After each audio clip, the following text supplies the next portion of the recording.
اب سوال یہ ہے کہ اولاد نافرمان ہوتی کیوں ہے؟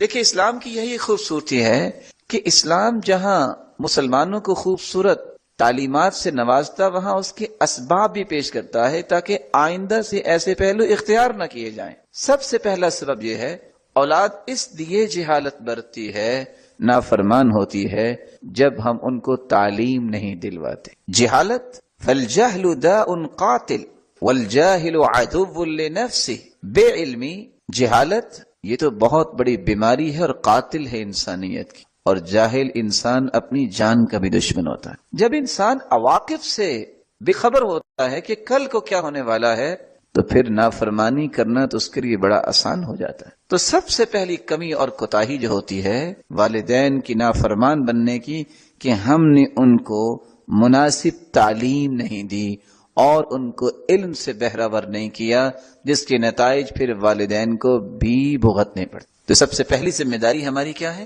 کہ ہم اپنی اولاد کو کون سی نعمت دیں؟ تعلیم کی نعمت۔ دوسرا سبب جس سے اولاد نافرمان بنتی ہے، جب والدین ان کی نیک تربیت نہیں کرتے۔ اور نیک تربیت سے مراد کیا ہے؟ اذا لم يربيا اولادهما على التقوى والبر والصلة، تین چیزوں پہ تربیت جب والدین نہیں کرتے، اللہ عز و جلال معاف فرمائے، ان برے ایام والدین کو بھی دیکھنے پڑتے ہیں۔ پہلی چیز اللہ کا خوف، تقوی، دوسری چیز نیکی کرنا، تیسری چیز صلہ رحمی۔ جو صلہ رحمی نہیں سکھاتا تو سب سے پہلے وہ صلہ رحمی کے مقابلے میں جو جہالت ہے وہ والدین سے ہی برتے ہیں۔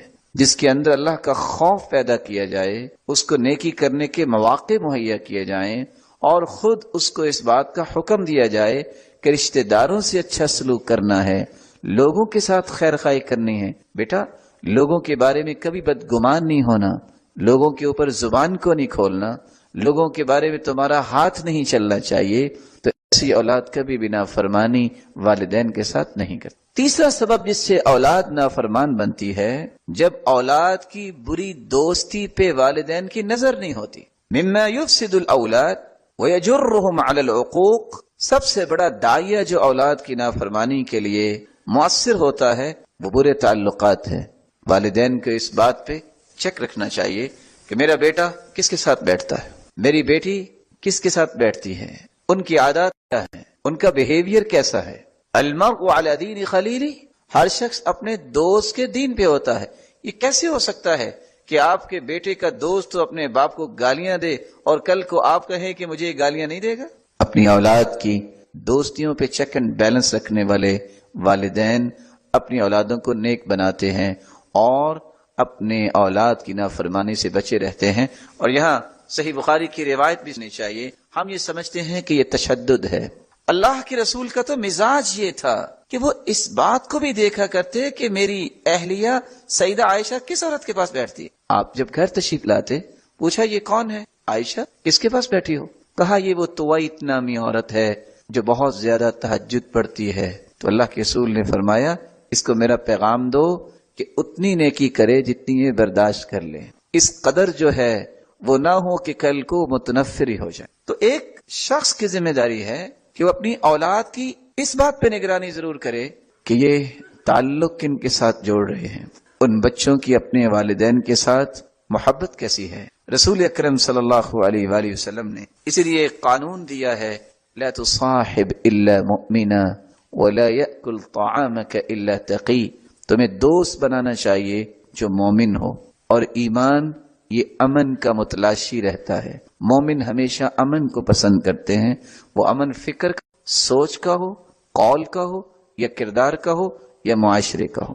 اس لیے سب سے زیادہ امن پسند جو ہیں وہ مومن ہی ہو سکتے۔ مسلمان، اسلام سلامتی سے ہے، سلامتی کو پسند ہی مسلمان کرتے۔ اپنے دوست مومن بنائیں اور اپنی اولاد کے دوست بھی دیکھیں کہ جن کے اندر ایمانیات ہیں ان کے ساتھ ان کو بیٹھنے کی اجازت۔ چوتھی بات جس سے اولاد نافرمان ہوتی ہے، جب والدین اپنے والدین کے نافرمان ہیں تو یہ دنیا دار المکافات ہے، اس کی اولاد بھی اس کی نافرمان ہو۔ پانچواں سبب، بعض دفعہ والدین اپنی اولاد میں بے انصافی کرتے ہیں، مساوات نہیں کرتے، عدل نہیں کرتے، تو اولاد میں سے بعض اولاد نافرمان بن جاتی. مثال کے طور پہ 2 سے 4 سے 6 بیٹے ہیں، ایک بیٹے کو تو گاڑی لے دی جبکہ سب کی ضرورت ہے. اب وہ حسد، اس ناانصافی اور اس بے عدلی کا نتیجہ کیا نکلے گا؟ بقیہ 2 سے 4 سے 5 والدین کے ساتھ بدتمیزی کریں. تو شریعت نے حکم کیا دیا؟ سووا بین اولادکم، اپنی اولاد میں مساوات قائم کرو. ایک کو گفٹ دیا ہے دوسرے کو بھی دو. بلکہ آپ کے چھوٹے بچے ہیں اور آپ نے ایک کو چمکارا ہے اور دوسرا دیکھ رہا ہے، اگر آپ نے اس سے پیار نہیں کیا، بلایا نہیں، تو آپ نے اس کو موقع دیا کہ وہ اپنے بھائی کے بارے میں بھی حسد کرے گا اور آپ کے بارے میں بھی جذبات اپنے چینج کر لے گا. اس لیے تو رسول اللہ صلی اللہ علیہ وسلم کے پاس جب نعمان بن بشیر آئے، نعمان کہتے ہیں کہ میرے والد نے مجھے زمین کا ایک ٹکڑا دیا. والدہ کہنے لگی کہ میں اس وقت تک یہ نہیں کرنے دوں گی جب تک اللہ کے رسول اس پہ گواہی نہیں دیں گے. نعمان کی صرف ایک بہن تھی، ابیہ، ایک بہن ایک بھائی. اللہ کے رسول صلی اللہ علیہ وسلم کے پاس تشریف لائے، آ کے قصہ بیان کی کہ میں اپنے بیٹے کو یہ گفٹ کیا ہے زمین کا ٹکڑا، تو میری بیوی کہتی ہے کہ گواہ آپ بنے. آپ نے فرمایا یہ تحفہ آپ نے دوسری اولاد کو بھی دیا ہے کہ صرف اس اکیلے کو دیا ہے؟ کہا اس اکیلے کو دیا ہے. انی لا اشہد علی جور، میں ظلم پہ گواہ نہیں بن سکتا. یا تو دوسرے کو بھی دو یا اس سے بھی واپس لے لو. اور دوسرا کون تھا؟ ابیہ، ایک بیٹی. یہ وراثت کا قانون ہے کہ عورت کا ایک حصہ ہے اور مرد کو 2 حصے ملتے ہیں، لیکن زندگی میں اگر آپ کچھ دیں گے تو بیٹی اور بیٹے کو برابر دیں گے. نتیجتاً اس بات کو سننے کے بعد صحابی نے اپنے بیٹے کو جو تحفہ دیا تھا وہ بھی واپس لے لیا. تو 5واں سبب یہ ہے جس سے اولاد نافرمان بنتی ہے، جب اولاد میں بے انصافی ہوتی. 6واں سبب جس سے اولاد نافرمان بنتی ہے، والدین نیکی کے کاموں میں اولاد کے ساتھ تعاون نہیں. کیسے تعاون نہیں کرتے؟ والدین نے سکھایا ہی نہیں ہے ان کو کہ کسی کے ساتھ احسان کرنا چاہیے، کسی کے ساتھ بیٹا نیکی کرنی چاہیے. سلف صالحین کے پاس ایک شخص آیا اور آ کے کہتا ہے کہ میرے بیٹے نے میرے چہرے پہ ایک تھپڑ لگایا ہے، والعیاذ باللہ. اس نے کچھ نہیں کہا، اس نے بس 2-3 کیے. کہا بتاؤ هل علمته القرآن، تم نے قرآن اس کو سکھایا تھا؟ قال لا، نہیں. قال هل علمته السنة، آپ نے اسے حدیث سکھائی تھی؟ قال لا، نہیں. قال هل علمته اخلاق الصالحین، کیا نیک لوگوں کی باتیں اس کو سنائی یا سمجھائی تھی کبھی؟ قال لا. قال حسبك ثور فضربك، تو ٹھیک ہے، ظاہر ہے اس بیل نے یہی کچھ ہی کرنا تھا، اس جانور نے یہی کچھ. ذمہ داری ہے والدین کی کہ وہ نیکی کے کام میں اپنی اولاد کا تعاون کریں. تعاون کیسے ہوگا؟ کہ جہاں اس کو قرآن اور حدیث سکھائیں، وہاں نیک ہستیوں کی باتیں سمجھائیں اور پڑھائیں، اور ان نیک لوگوں کی مجالس میں انہیں لے جائیں، ان کے ہاتھ سے صدقہ کروائیں، ان کو کہیں کہ یہ فلاں کے ساتھ نیکی کرو. احسان کا یہ فائدہ ہوتا ہے، جب تک آپ سکھائیں گے نہیں، جب تک تعاون نہیں کریں گے، ان کو کھڑا نہیں کریں گے، کل کو وہ کبھی بھی نافرمانی سے باز نہیں. 7واں سبب جس سے والدین کے ساتھ اولاد نافرمانی کرتی ہے، جب والدین کی تربیت نہیں ہوتی. والدین کی تربیت نہیں ہوتی، وہ کیسے؟ والدین کو اللہ تعالیٰ نے گھر کا ذمہ دار بنایا ہے. کلکم راع وکلکم مسئول عن رعیتی، دونوں ذمہ دار ہیں. جب اولاد کے سامنے ماں باپ کی برائیاں بیان کرے گی کہ تیرے باپ نے یہ ظلم کیا اور تیرے باپ کو تو پتہ ہی نہیں ہے، وہ تو کرتا ہی ایسے ہے، یہ اولاد کبھی اس باپ کی بھی عزت نہیں کریں گے اور اس ماں کو بھی کبھی عزت کی نگاہ سے نہیں دیکھیں گے. اسی طرح اگر کوئی باپ یہ کردار ادا کرتا ہے، اپنی اولاد کو ماں کے خلاف کرتا ہے کہ تمہاری ماں تو یہ کرتی ہے، تمہاری مدر تو یہ کرتی ہے، گویا کہ نافرمانی کے لیے اولاد کو والدین نے خود تیار کیا ہے. تو 7واں کام، کبھی بھی والدین میں سے کسی ایک کو دوسرے کے خلاف اپنی اولاد سے بات سننا برداشت نہیں ہونا چاہیے. وہ اس کی عزت کا خیال رکھے. باپ نے اگر کوئی بچے نے کوئی بدتمیزی کی، کہا بیٹا ماں کے ساتھ ایسا نہیں کرتے، اللہ ناراض ہوتے. باپ کے بارے میں کوئی لفظ سنے، کوئی رویہ دیکھے، بیٹا یہ آپ کے والد ہیں، یہ جنت کا دروازہ ہے، اور باپ کہے اس کے قدموں تلے جنت ہے، اس کی خدمت میں. یہ اولاد ہے جو پھر والدین کی نافرمانی نہیں کرے گی. اور اگر دونوں اپنے آپ کو بلند کرنے کے لیے اور کسی بھی بات میں سمجھے کہ میں ونر بن جاؤں اور اولاد کو بتا کے مخالفت کرواتے ہیں والدہ کی یا والدہ والد کی، یہ اولاد نافرمان بنتی. 8واں سبب جس سے اولاد نافرمان بنتی ہے، جب ماں باپ ایک دوسرے کے حقوق کو پورا نہیں کرتے تو والدین کی اولاد بھی اسی طرح ہی تربیت حاصل کر رہی ہوتی ہے۔ کس انداز سے کہ باپ کے سامنے ماں بھی بدتمیزی سے بول رہی ہے اور آگے سے اسی طرح جواب دے رہی ہے، اولاد اسی بات کو سیکھ رہی ہے۔ ماں جو ہے باپ کے سامنے تمیز سے بات نہیں کر رہی تو بیٹی نے بھی یہی کچھ سیکھنا ہے، اور کل کو اس کا بھی گھر بنے گا، رویہ یہی وہ نافذ کرے گی۔ تو جب تک احترامی حقوق والدین پورے نہیں کرتے، کیسے احترامی حقوق؟ کس طرح سعید بن مسیب کی بیوی سے عورتوں نے پوچھا کہ آپ اپنے خامن سے بات کیسے کرتی ہیں؟ تو انہوں نے جواب کیا دیا تھا؟ کما تکلمون امراءکم، جس طرح تم گورنروں سے بات کرتے ہو نا، اس طرح ہم اپنے خامدوں سے بات کرتے۔ اولاد کیسے نافرمان ہوگی جب ماں کی تربیت ایسے ہوگی؟ کس طرح سیدنا ابو بکر صدیق رضی اللہ تعالی عنہ کی بیوی کہتی تھی وقرۃ عینی، میری آنکھوں کی ٹھنڈک۔ یہ الفاظ اگر گھر میں سننے کو ملیں تو اولاد کیسے بدتمیز ہوگی؟ رسول اللہ صلی اللہ علیہ وآلہ وسلم نے اسی لیے والدین کو ذمہ دار قرار دیا ہے، اور ان کے بارے میں لفظ کیا بولے ہیں؟ فالرجل سید اہلی، مرد جو ہوتا ہے یہ سید زیادہ ہوتا ہے۔ کس اعتبار سے؟ نیکی کے اعتبار سے۔ والمرأة سیدۃ بیت زوجہا، اور عورت اپنے خاوند کے گھر سیدہ ہوتی ہے۔ یہ اسلام کی سید زادی ہوتی ہے، شہزادی ہوتی ہے۔ وہ اپنے اخلاق کو جب بگاڑتی ہے، یا جب انسان بگڑتا ہے، سید کے درجے سے نیچے آتا ہے، تو نتیجتاً اولاد بھی نافرمانی کرتی۔ نواں سبب جس سے اولاد نافرمان ہوتی ہے، جب اس کی پرورش حرام لقمے سے۔ سہل بن عبداللہ التستری بیان کیا کرتے تھے، من اکل الحلال عبد اللہ شاء ام ابا، جو حلال کھاتا ہے وہ چاہے نہ چاہے اللہ اسے نیکیاں ہی کرواتے ہیں، اس کی ڈائریکشن درست رہتی۔ ومن اکل الحرام، اور جو حرام کھاتا ہے، عصى اللہ شاء ام ابا، وہ چاہے نہ چاہے اس سے برائیاں ہی ہوتی۔ تو جو اولاد حلال نہیں کھاتی، والدین اس سے کیسے امید کرتے ہیں کہ ان کی اولاد نافرمان نہ بنے؟ 10واں طریقہ جس سے اولاد کو انسان نافرمان بنا لیتا ہے، رسول اکرم صلی اللہ علیہ وسلم کا فرمان آپ نے سنا ہوگا، ان اللہ لا یستحی من الحق، اللہ عز وجل حق کو بیان کرنے سے حیا نہیں کرتے۔ جب کوئی شخص اسلامی آداب کا خیال نہیں رکھتا، جب کوئی شخص اپنی اہلیہ کے پاس جاتا ہے اور اسلامی آداب کا خیال نہیں رکھتا، اور وہ اذکار، وہ دعائیں اسے یاد نہیں ہیں جن دعاؤں اور اذکار کو اللہ کے رسول نے لازم کر دیا ہے کہ جب بھی کوئی اپنے گھر والوں کے پاس جائے تو اللہ ذوالجلال کی پناہ طلب کرے، اور یہ کہے بسم اللہ اللہم جنبنا الشیطان وجنب الشیطان ما رزقتنا۔ اگر اللہ ذوالجلال اسے اولاد دیتے ہیں تو وہاں صحیح بخاری کے الفاظ کیا ہیں؟ لم یضرہ شیطان ابدا، شیطان کبھی بھی اس پہ غلبہ نہیں پائے گا۔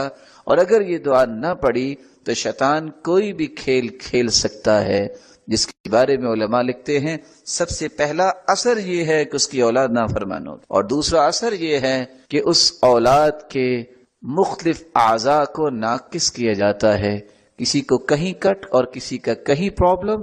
اس کی وجوہات کیا ہیں؟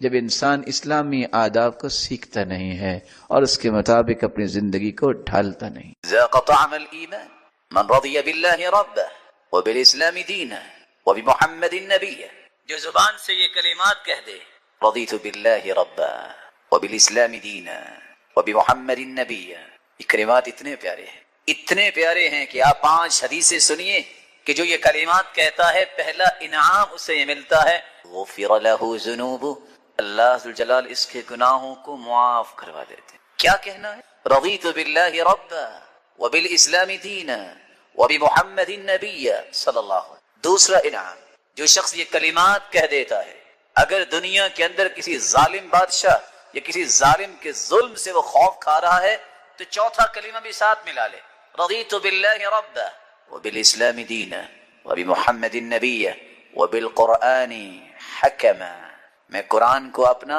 حاکم مانتا ہوں، میں اپنے رب کو اپنا رب مانتا ہوں، اس پہ راضی ہوں، اللہ کو اپنا رب مان کے، اسلام کو دستور مان کے راضی ہوں، اور اللہ کے پیارے پیغمبر کو آخری پیغمبر مان کے راضی ہوں۔ اللہ ذوالجلال اسے دنیا میں ظالموں سے محفوظ رکھے۔ قیامت کا دن ہوگا جب ہر شخص دوسرے سے بھاگ جائے گا، یہ کلمات کہنے والا خوش نصیب، اس کی سفارش محمد مصطفیٰ کریں گے۔ ایک چوتھا انعام بھی ہے، رسول اللہ صلی اللہ علیہ وسلم نے فرمایا لآخذنہ بیدہ انا الزعیم، لوگوں میں اس بات کی گارنٹی اور ضمانت دیتا ہوں، یہ کہنے والا کہہ کے دیکھے اور عمل کرے، میں اپنے ہاتھ سے اس کا ہاتھ پکڑ کے اسے جنت میں داخل کروں گا۔ ایک پانچواں انعام بھی ہے جسے وہ شام 3 مرتبہ یہ پڑھ لیتا ہے، کان حقا علی اللہ ان یرضیہ یوم القیامہ، اللہ اسے جنت میں تو داخل کریں گے جب تک یہ منہ سے بول کے کہے گا نہیں رضیت یا رب، اللہ میں راضی ہو گیا، اللہ اسے جنت میں نعمتیں دیتے ہی رہے۔ جس کا اللہ پر اعتماد ہوتا ہے، یقین ہوتا ہے، اللہ اسے گرنے نہیں دیتے۔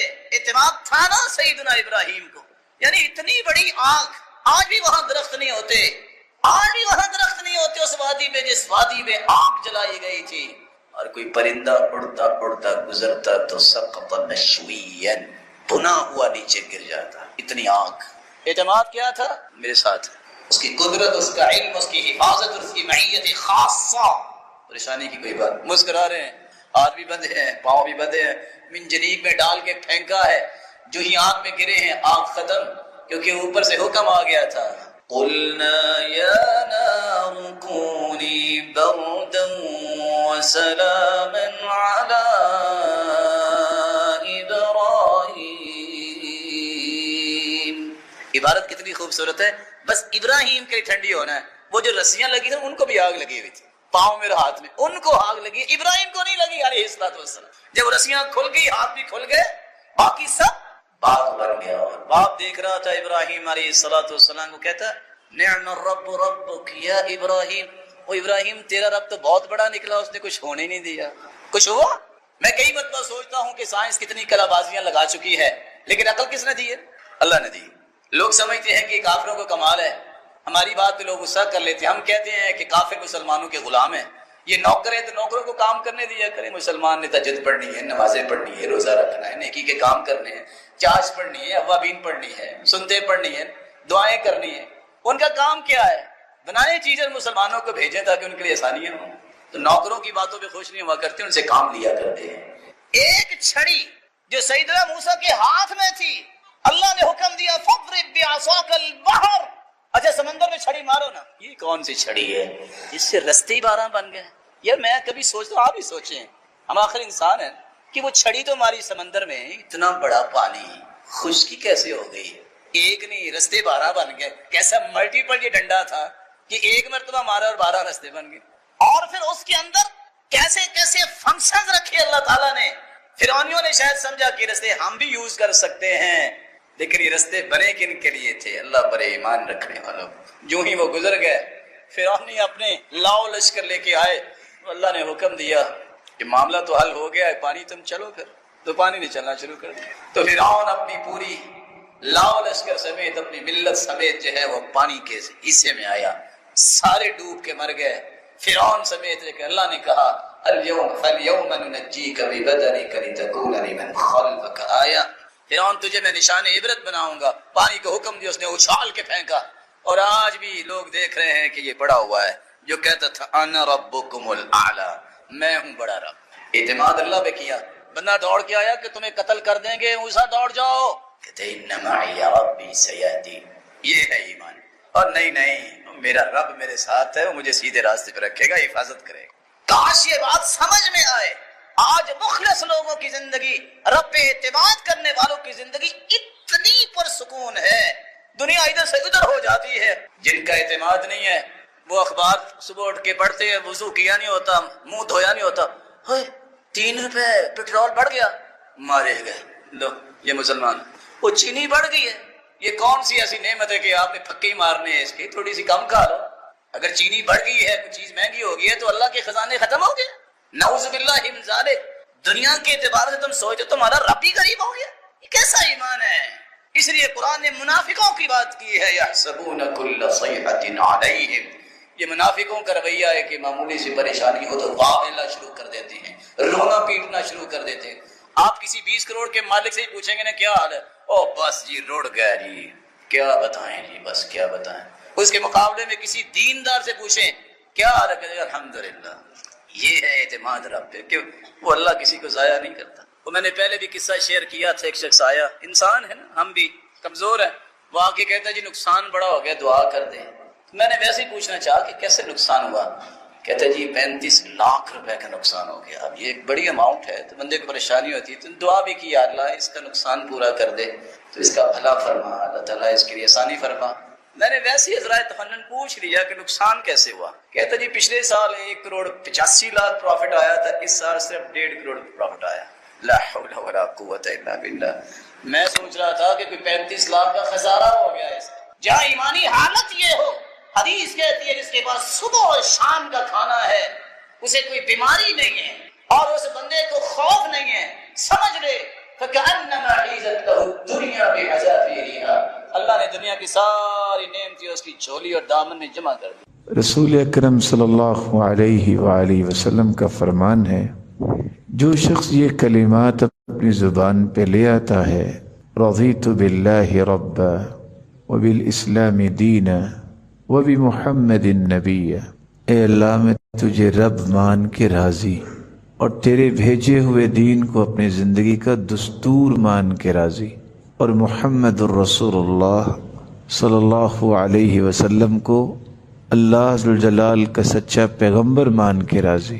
یہ 3 جملے اللہ تعالیٰ کی اتنی رحمتوں کے مالک انسان کو بنا دیتے ہیں۔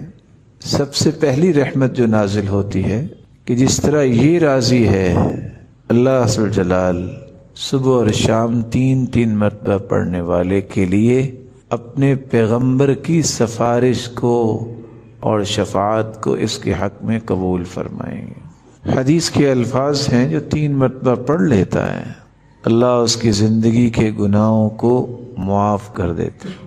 اور اس سے خوبصورت بات رسول اللہ صلی اللہ علیہ وسلم نے یہ فرمائی کہ اگر دنیا میں کوئی یہ الفاظ بول کے یہ بھی کہہ دے وَبِالْقُرْآنِ حَكَمًا، میں قرآن کو اپنا حاکم مانتا ہوں، اور صرف حاکم ہی نہیں، میں قرآن کو اپنا عادل بھی مانتا ہوں، تو اللہ دنیا کے اندر اگر آپ پہ کوئی ظلم کرنا چاہتا ہے تو اس کے ظلم سے محفوظ فرمانے۔ اور آپ نے فرمایا لَآخُذَنَّهُ بِيَدِي، میں اپنے ہاتھ سے اس انسان کا ہاتھ پکڑوں گا اور اسے خود جنت میں داخل کروں گا۔ جس طرح یہ کہنے والا اللہ سے راضی ہے، اللہ ذوالجلال نے یہ حق لکھ دیا ہے کہ اللہ بھی اسے راضی کرے گا۔ تو میرے بھائی، یہ بہت بڑا خزانہ ہے، اس کو کبھی اپنے آپ سے دور نہ کیجیے۔